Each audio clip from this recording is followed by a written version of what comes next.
Teman-teman, ketemu lagi dengan saya Gusti Wijaya di channel Aji Bali. Oke teman-teman, sekarang hari ini saya akan bahas tentang masalah panen jamur ya. Habis itu ulas pelanggan jamur. Ulas untuk teman-teman panen jamur, saya harap sih tolong kenali konsumen teman-teman. Kenapa? Karena setiap konsumen ataupun pelanggan jamur berbeda-beda ya. Agar tidak terjadi kerugian buat teman-teman petani, jadi saya harap teman-teman mulai mempelajari, kenali konsumen ataupun pembeli ataupun pelanggan jamur teman-teman. Oke. Saya ambil dari pengalaman saya sendiri teman-teman ya. Jadi di pelanggan saya itu dia biasa ngambil jamur tiram dengan saya. Nah, untuk masing-masing pelanggan itu berbeda ternyata. Ada yang pelanggan ingin jamurnya itu kecil-kecil.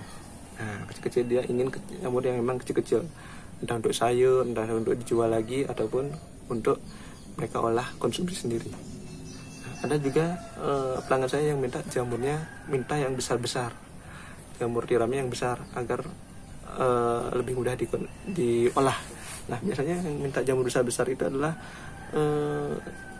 pedagang jamur crispy.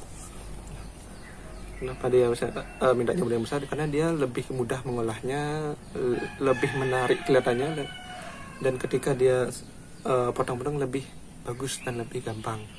Oke. Teman-teman harus bisa kenali masing-masing pelanggan itu, dan teman-teman harus bisa takar mana yang dikasih jamur yang kecil-kecil dan mana dikasih jamur yang besar-besar, agar tidak tercampur ataupun teman-teman semua panennya jamurnya masih kecil-kecil, jadi teman-teman rugi. Nah, contoh teman-teman, ini adalah jamur yang kecil-kecil ya. Ini mungkin masih muda, ini masih bisa tumbuh lagi sih, menurut saya masih bisa dikembangkan lagi.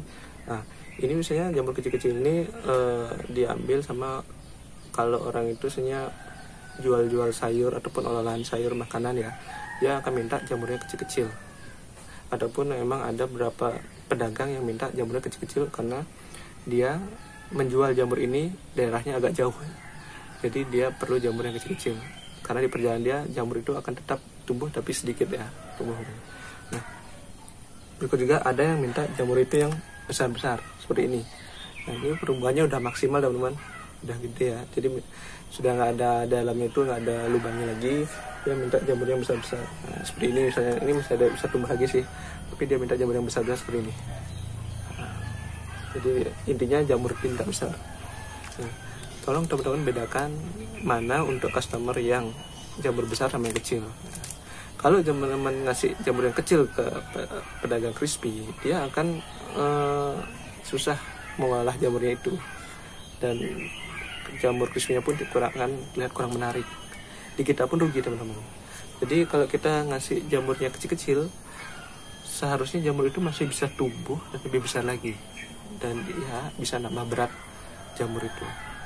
Jadi biarkan dia tumbuh dan membesar dulu, sehingga berat jamur itu akan bertambah. Oke. Kalau jamur yang kecil-kecil, untuk beberapa pelanggan yang pelanggan sayur, rumah tangga, ataupun pedagang yang jualannya jauh, wajar dia bisa jamur yang kecil-kecil seperti ini. Silahkan teman-teman panenkan jamur yang agak kecil, yang belum mekar maksimal. Oke. Jadi kalau teman-teman kasih jamur kecil-kecil seperti ini, teman-teman yang rugi, teman-teman petani yang rugi, karena sebenarnya jamur ini masih bisa tumbuh, mungkin lagi berapa gram dikali sekian banyak jamur, teman-teman akan rugi. Jadi sebaiknya kenali konsumen teman-teman, dia suka jamur kecil ataupun besar, ataupun ketika ketemu pelanggan teman-teman, ajak ngobrol, bapak perlunya jamur, atau bapak atau ibu perlu jamur yang besar atau kecil. Kalau memang jamur besar, biarkan dia tumbuh dulu lebih gede, lebih besar, sehingga seperti ini lebih besar ini, sehingga beratnya itu nambah teman-teman. Lagi sekian gram tapi dikali banyak jamur, lumayan itu selisihnya. Tapi kalau memang dia minta jamur kecil-kecil, berarti teman-teman harus carikan jamur kecil-kecil. Karena kalau kita jual jamur yang kecil seperti ini, keuntungannya lebih sedikit teman-teman. Jadi usahakan jualah jamur yang berukuran besar, sehingga keuntungan kita lebih banyak. Jangan kalau memang kita bisa arahkan konsumen itu ke jamur yang lebih besar, kita arahkan. Untuk rasa sama, cuma kan lebih besar itu akan lebih menguntungkan di kita. Jadi belajarlah mengarahkan konsumen ke jamur yang besar agar kita di petani tidak rugi ataupun keuntungannya bisa lebih baik. Oke teman-teman, itu sharing video saya. Jadi sekali lagi, kenali konsumen tanaman, mana yang minta jamur kecil, mana yang minta jamur besar. Kalau bisa diarahkan ke jamur yang besar, alangkah baiknya, agar teman-teman petani jamur tidak mengalami kerugian. Nah, sekali lagi, kenali konsumen tanaman. Semoga tips dan trik saya bermanfaat buat teman-teman petani jamur. Terima kasih. Salam petani jamur.